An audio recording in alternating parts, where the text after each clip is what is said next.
narito na naman tayo para sa isang napaka-sweet at nakakakilig na love story nila Kalingap Edu at Ate Viancy.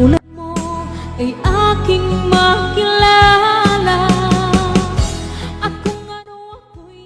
Para sa pagpapatuloy ng ating love story ay grabe talaga ang lakas ng bagyo noong araw na yon. Kaya panigurado ay baha na naman sa bahay nila Ate Viancy. Ngunit kahit ganoon ay hindi niya pa rin nakakalimutan ang mga tao na gumagawa ng kanilang bahay na talagang nag-hard work kahit na malakas ang pag-ulan. Kaya binisita niya ang mga ito at nagdala pa ito ng mga pagkain para sa kanilang mga karpintero. At syempre, gusto niya rin naman makita ang kanyang ka-love team na si Kalingap Edu na noong araw na yon ay nandoon din para bisitahin ang bahay nila Ate Viancy.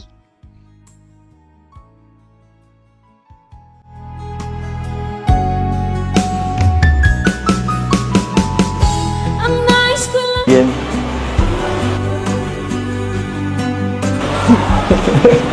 Busog ka.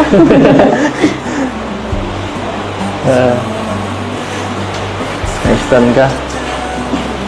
Na-stun.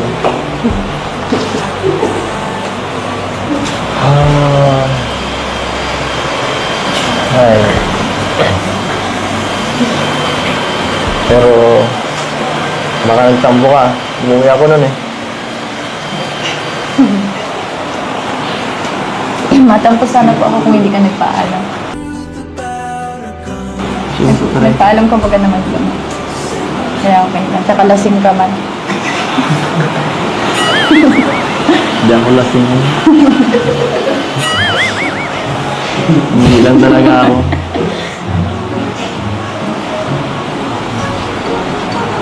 Siyempre. Makapagpanay sweet. Maumay ka agad, no? Pangit yung palaging sweet eh. Pangit yun. Minsan sweet, minsan masungit, minsan pabebe.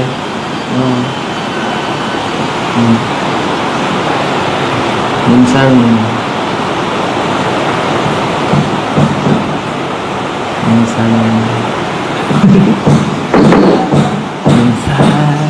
sa'yo. Uy.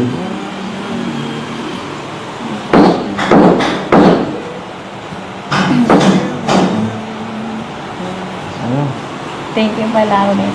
Doon. Saan? Napaghatid ka gabi. Ha? Thank you. Para yun lang. Siyempre. Dapat. Kahit bagyo ay hindi talaga ito alintana sa kanilang love team at talagang makikita natin kung gaano sila kasaya na magkasama kahit na malakas ang bagyo. Nag-uusap lamang sila ngunit kontento na sila sa oras na mayroon sila ngayon dahil minsan na lamang sila magkita dahil nga may pasok na rin si Ate Viancy at busy. At palagi. For hope for the mundo. Masaya naman ako eh. Masaya ako pag hinahatid ka. Kulang pa nga eh. Gusto ko mga 2 hours eh. 2 hours biyahe.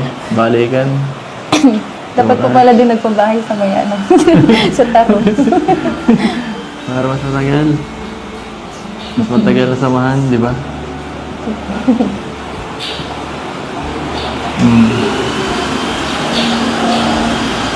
Ang bumbuhay na akong driver na yun. Gusto na rin. Sabi mo, boss ako. Pero ikaw naman nasusunod eh.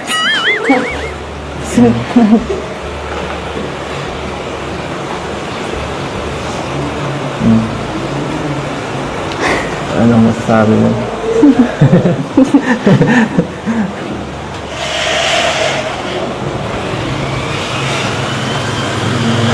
Ay. Ganda naman dito sa kwarto niyo, no? Nakaka-relax dito. Siguro lalo na pag natapos na to, sobrang ganda nito pag may ano na, kompleto na lahat. Ano po, siguro. Ang ganda na nga Gusto po. ko Hindi tumambay natapos. dyan. Gusto ko tumambay dyan. Ang ganda. Huwag ka lang tatalon dyan. Mataas yan. Hindi ko na kumatalon. Mataas yan. Oh. Ay. Saan ka ba nakatingin dyan? Ay. Kaya-hiya ka. Bahala ka. Marami din ang excited sa paglipat nila Ate Biancy dahil kung makakalipat siya, ibig sabihin ay mas malapit na siya sa bahay nila Kalingap Edu. Kapag nangyari yon ay lagi na siyang makakatid sundo at malagi na silang magkakasamang dalawa. Kaya excited na si Kalingap Edu na magawa ang bahay. Kita mahal. Uy!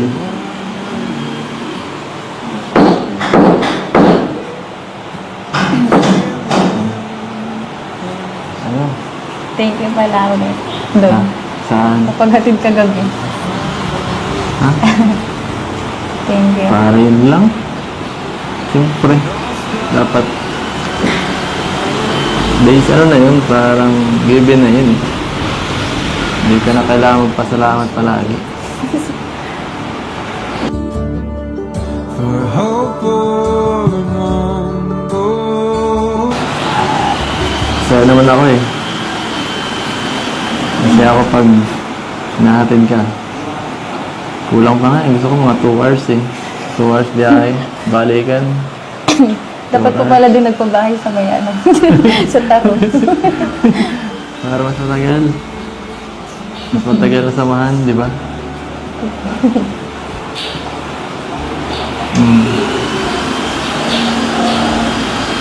Ang bumbuhay na akong driver ngayon. Gusto ko rin. Sabi mo, boss ako. Pero ikaw naman nasusunod eh.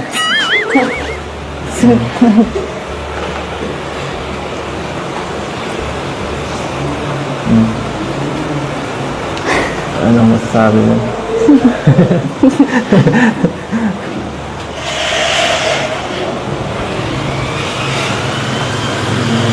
Ay. Ganda naman dito sa kwarto niyo, no? Nakaka-relax dito. Siguro lalo na pag natapos na to, sobrang ganda nito pag may ano na, kompleto na lahat. Ano po, siguro. Ang ganda na nga Gusto po. ko Hindi tumambay natapos. dyan. Gusto ko tumambay dyan.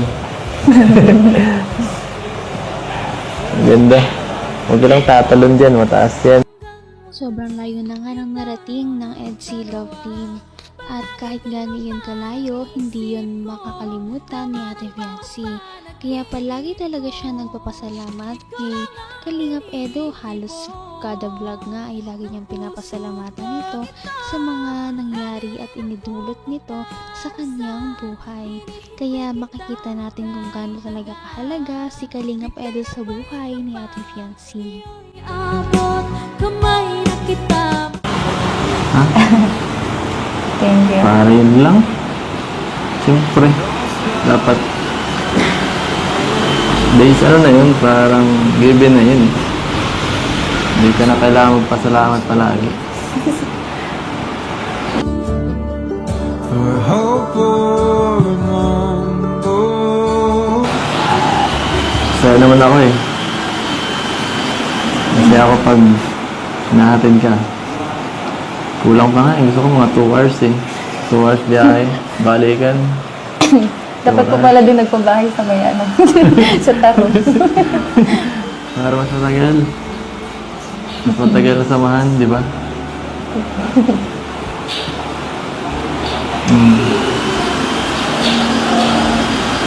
Ang bumbuhay na akong driver ngayon. Gusto ko rin. Sabi mo, boss ako. Pero ikaw naman nasusunod eh.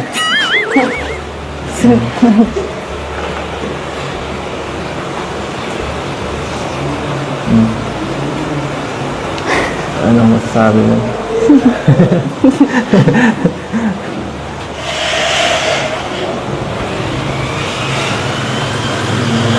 Ay. Ganda naman dito sa kwarto niyo, no? Nakaka-relax dito. Siguro lalo na pag natapos na to, sobrang ganda nito pag may ano na, kumpleto na lahat. Ano po, siguro. Ang ganda na nga Gusto po. ko Hindi tumambay natapos. dyan. Gusto ko tumambay dyan. Ang ganda. Huwag ka lang tatalon dyan, mataas yan. Hindi mo na kumatalon. Mataas yan. Sak. Ay.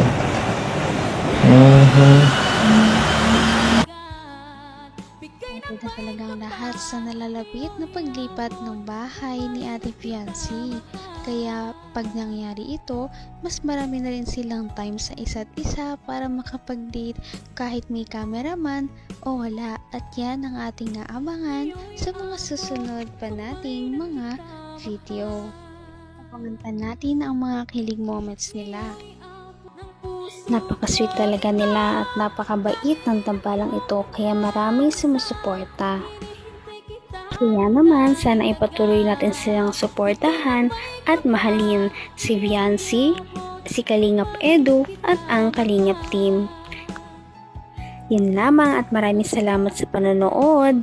Abangan natin kung magkakatuluyan ba talaga si Kalingap Edu at Fiancé. Hanggang sa muli! Bye! Ngayon'y abot